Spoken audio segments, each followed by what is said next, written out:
지난 2021년 4월 대장동 개발업체 화천대유를 퇴직한 곽상도 전 의원의 아들이 퇴직금 명목으로 50억 원을 받았습니다. 6년도 되지 않는 재직 기간의 퇴직금으로 납득하기 힘든 금액. 대장동 개발업자들이 이른바 50억 클럽에 대해 언급하는 녹취까지 공개되며 돈의 성격은 더 의심스러워졌습니다. 2020년 10월 화천대유 대주주 김만배 씨가 곽 전 의원에 대해 고문료로 안 되지라고 말하자 유동규 전 성남도시개발공사 본부장이 아들한테 배당으로 주면 된다고 답하는 대화였습니다. 그러자 김 씨는 아들은 회사의 막내인데 50억을 어떻게 가져가냐고 되묻기도 했습니다. 김만배 씨가 뇌물 성격의 50억 원을 곽 전 의원 대신 아들에게 건넨 걸로 의심되는 정황.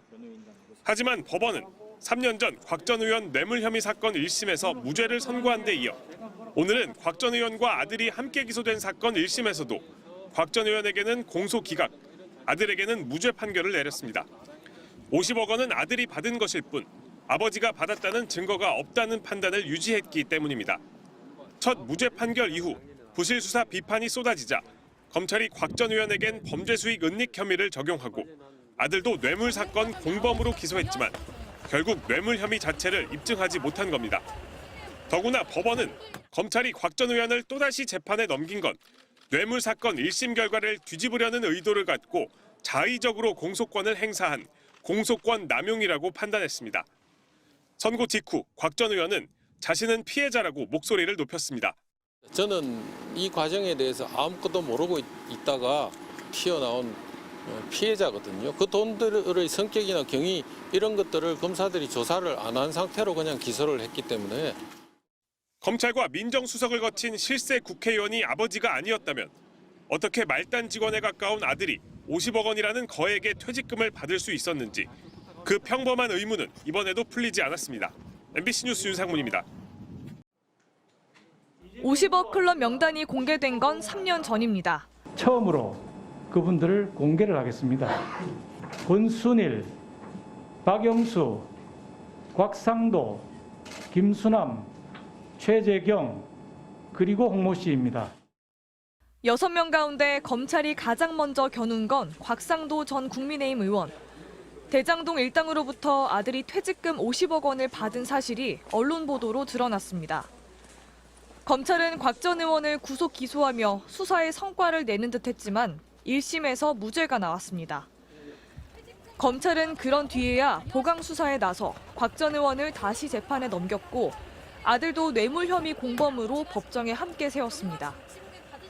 박영수 전 특별검사에 대해서는 지난해 3월에야 압수수색에 나섰습니다. 대장동 일당을 돕는 대가로 200억 원을 약속받고 실제로 19억 원을 받은 혐의입니다.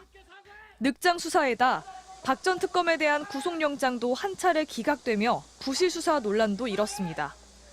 윤석열 대통령 명예훼손 혐의 사건 수사와 비교됩니다. 검찰은 작년 9월 검사 10여 명 규모의 대규모 수사팀을 꾸린 뒤 일주일 만에 뉴스타파와 JTBC 등 언론사 압수수색에 나섰습니다.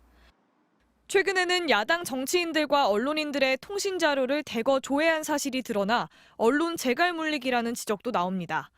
50억 클럽 의혹 명단에 오른 검찰 출신 최재경 전 청와대 민정수석과 김수남 전 검찰총장은 지금까지 한 차례 서면 조사만 받은 걸로 알려졌습니다.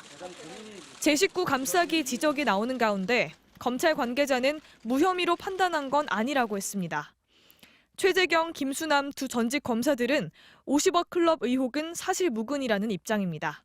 MBC 뉴스 구민지입니다. 지난 2020년 4월 정영학 녹취록. 화천대유 대주주 김만배 씨는 병채 아버지가 돈 달라 그런다 병채를 통해서라고 말합니다. 병채 아버지는 곽상도 당시 국민의힘 의원. 1년 뒤 김만배 씨는 화천대유를 그만둔 곽병채 씨에게 퇴직금 50억 원을 지급했습니다. 이 50억 원이 아버지를 향한 뇌물인지 1년에 걸친 치열한 법정 공방 끝에 법원은 곽 전 의원에게 무죄를 선고했습니다. 재판부도 의심스럽다고 인정했습니다. 나이나 경력, 맡았던 업무에 비춰 이례적으로 큰 돈이고 국민의힘 부동산 투기 특조위원이던 곽 전 의원 간의 직무 연관성도 인정된다며 아들이 아버지 대신 뇌물을 받은 게 아닌지 의심된다고 판시했습니다. 하지만 끝내 곽 전 의원을 향한 뇌물인지 불확실하다고 선을 그었습니다. 아들이 결혼해 따로 생계를 꾸렸고 아버지를 위해 돈을 쓰거나 전달하지 않았다는 겁니다. 아버지와 아들 사이 통화가 급증했지만 퇴직금 때문이 아니라 곽 전 의원 부인의 병환 때문일 수 있다고도 판단했습니다.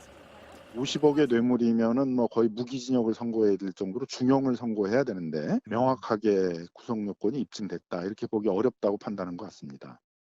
곽 전 의원이 대장동 사업을 위해 하나은행에 압력을 넣었는지도 입증되지 않았다고 봤습니다. 그렇다면 도대체 50억 원 퇴직금은 왜 준 건지 무죄를 받은 곽 전 의원은 이렇게 답했습니다. 제가 뭐라고 판단할 수가 없습니다. 제가 아니고 당사자가 그 회사하고 우리 아들이기 때문에 그 부분에 대해서 제가 뭐라고 얘기할 수가 없습니다. 지난 20대 총선을 앞두고 남욱 변호사가 건넨 5천만 원은 불법 정치자금이라고 인정해 곽 전 의원에게 벌금 800만 원을 선고했습니다. 검찰은 50억 퇴직금 무죄 판결에 대해 곽 전 의원은 정치자금 유죄 판결에 대해 각각 즉각 항소하기로 했습니다. MBC 뉴스 정상빈입니다.